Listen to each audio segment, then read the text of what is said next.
जय हिंद। आप सबका स्वागत है समर्पण नेटवर्क में। और आज हम बात करेंगे एक स्पेशल कार्यक्रम में जिसका नाम है अब तो बोलो हुकुम, जनता सुनना चाहती है। और इसी कड़ी में सबसे पहले वार्ड नंबर 14 पर हम चर्चा कर रहे हैं, जिसमें विशन गुर्जर, जिनको विष्णु खटाना के नाम से जाना जाता है, हम उन्हीं से सबसे पहले सवाल करते हैं। हाँ जी विष्णु जी, बताइए कि आखिर ऐसी क्या जरूरत पड़ी दूदू के इस चाणक्य को निर्दलीय उम्मीदवार खड़ा होने की, बीजेपी से अलग हट करके चलने की? देखिए, ऐसा है, मेरा टिकट मैं पिछले 1.5-2 साल से लग रहा था इसी में, भाई मुझे टिकट देगी पार्टी ने मेरा टिकट नहीं काटा है। एक व्यक्ति विशेष ने, पार्टी ने मुझे फाइनल कर दिया था। मुझे ये आदेश हो गया था, भाई आप जाओ और अपने क्षेत्र में प्रचार चालू करो। मैंने 3 दिन तक प्रचार किया है। 11 तारीख को हमारे यहाँ हमारे वो सर प्रवेशक जी आए थे, उन्होंने मुझे इंट दे दिया था।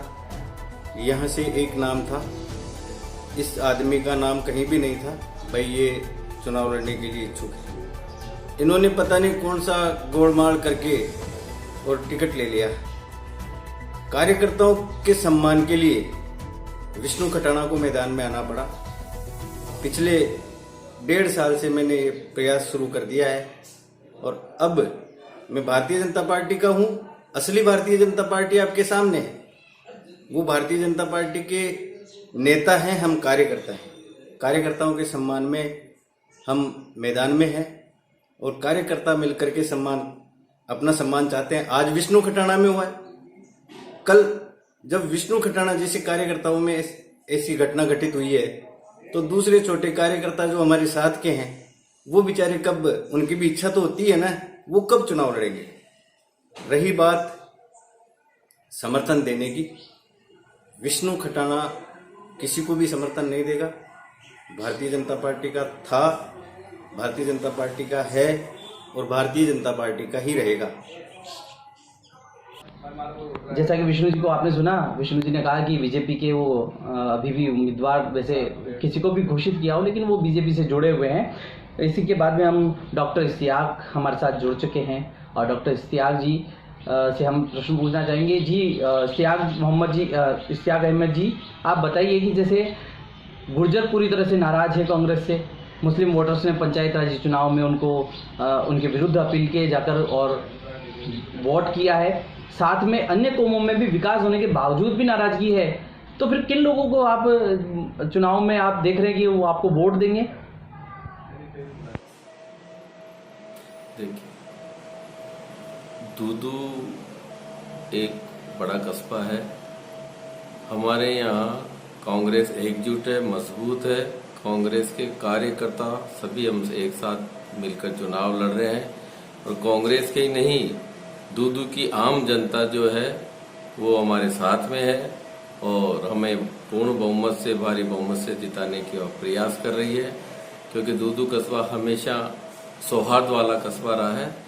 यहाँ ज्यादा पार्टी पोटी वाला प्रभाव नहीं रहता, व्यक्तिगत प्रभाव के वोट हम लोगों को मिलते आए, वो मिलते रहेंगे। तो आप अपने चेहरे पे लड़ रहे हैं या नागर साहब के चेहरे पे?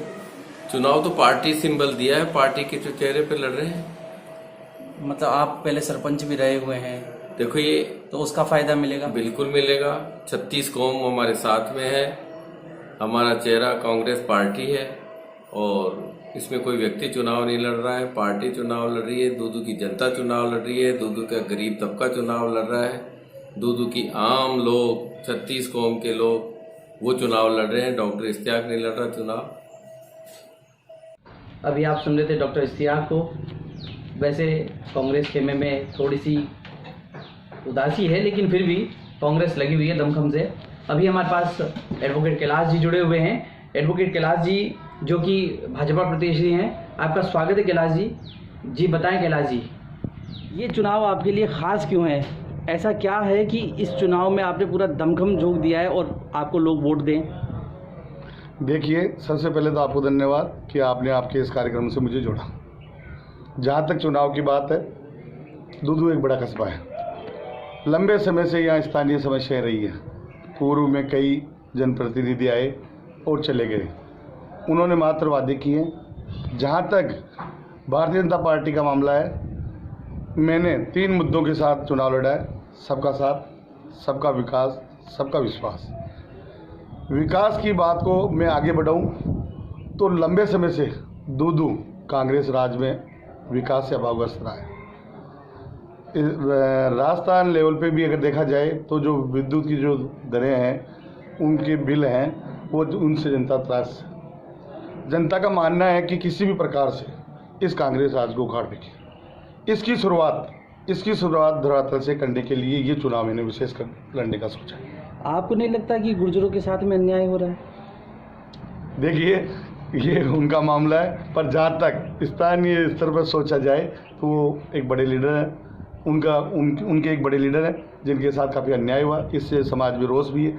गुर्जर समाज ही नहीं, जो कांग्रेस की नीतियाँ रही है उनके विरुद्ध सभी समाज में बहुत रोष है, और वो भारतीय जनता पार्टी के साथ मिलकर इस कांग्रेस को कुशासन को उखाड़ फेंकने को तत्पर है। आपके एक अभिनव मित्र विष्णु जी, वो भी आपके खिलाफ ताल ठोक करके खड़े हैं।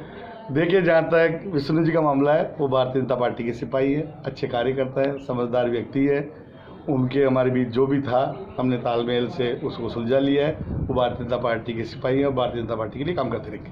क्या आपकी नज़रें प्रधान पद पर हैं?